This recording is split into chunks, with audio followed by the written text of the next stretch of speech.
जहां एक ओर गाजा में इजरायल और हमास के बीच भयंकर युद्ध लड़ा जा रहा है, वहीं दूसरा कोना इजरायली कब्जे वाले वेस्ट बैंक की सूरत भी बिगड़ रखी है। भीषण युद्ध का सीधा असर वेस्ट बैंक पर भी साफ तौर से पड़ता दिख रहा है। जैसे जैसे गाजा में तनाव चरम पर है, वैसे वैसे वेस्ट बैंक में भी हिंसक गतिविधियों ने जोर पकड़ लिया है। एक बार फिर वेस्ट बैंक में फिलिस्तीनियों पर हमले की घटना सामने आई है।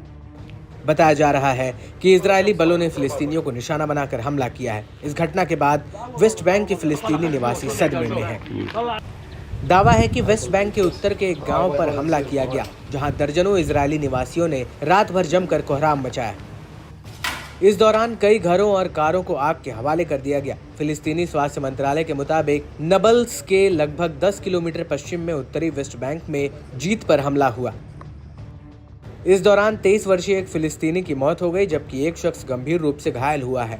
विवाद बढ़ता देख इजरायली सुरक्षा बलों ने बताया कि हिंसा की रिपोर्ट मिलने के कुछ ही मिनटों के भीतर उसके बलों और सीमा पुलिस अधिकारियों को गांव भेजा गया। उन्होंने भीड़ को तितर-बितर करने और इजरायली नागरिकों को हटाने के लिए हवा में गोलियां चलाई। इस दौरान एक व्यक्ति को गिरफ्तार किया गया और पूछताछ के लिए पुलिस को सौंप दिया गया। हालांकि आईडीएफ ने फिलिस्तीनी शख्स की मौत पर फिलहाल कोई कमेंट नहीं किया है। सोशल मीडिया पर वायरल फुटेज में घातक हिंसा के बाद कारों और घरों को जलते हुए देखा जा सकता है। दर्जनों नकाबपोश इजरायली सेंट्रल वर्स गांव में घुसे। उन्होंने निवासियों पर गोलियां चलाई, कारों में आग लगा दी, घरों और अन्य संपत्तियों को नष्ट कर दिया। चश्मदीदों ने घटना के बारे में बताया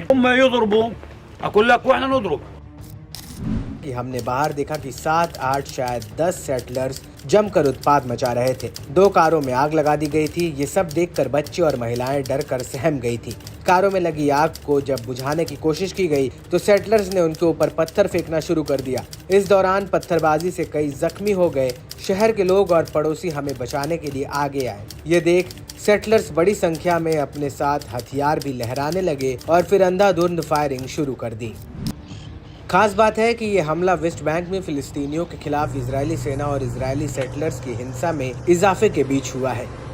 यूएन के एक आंकड़े की माने तो गाजा युद्ध के बाद से वेस्ट बैंक में अब तक करीब 600 फिलिस्तीनियों की जान चली गई है। हमास ने कहा कि यह हमला इजरायल की फासीवादी विनाश योजना का हिस्सा था। फिलिस्तीनी विदेश मंत्रालय ने इस हमले को संगठित राज्य आतंकवाद के रूप में निंदा की है। इस बीच मामले की गंभीरता को देखते हुए इजरायली पीएमओ ने बताया कि पीएम नेतन्याहू ने आज शाम हुए दंगों को गंभीरता से लिया है। साथ ही वादा किया है कि किसी भी आपराधिक कृत्य के लिए जिम्मेदार लोगों को पकड़ा जाएगा और उन पर मुकदमा किया जाएगा। वहीं इजरायल के मुख्य सहयोगी अमेरिका ने भी इस घटना की निंदा की है। अमेरिका ने कहा कि फिलिस्तीनी नागरिकों पर ऐसे हमले अस्वीकार्य हैं और इन्हें रोका जाना चाहिए। उधर फिलिस्तीनी प्राधिकरण की पूर्व प्रवक्ता नूर ओदेह ने बताया कि ऐसे हमले हर रोज होते हैं। इजरायली नेताओं की ओर से होने वाली इस निंदाओं को फिलिस्तीनी जनता की ओर से प्रदर्शनात्मक के तौर पर देखा जाता है, क्योंकि ट्रैक रिकॉर्ड यह है कि जांच कहीं नहीं जाती है, किसी पर मुकदमा नहीं चलाया जाता है, किसी को दोषी नहीं ठहराया जाता है। सेटलर्स अपनी सुरक्षा के लिए सरकार के पूरे समर्थन पर भरोसे करते हैं।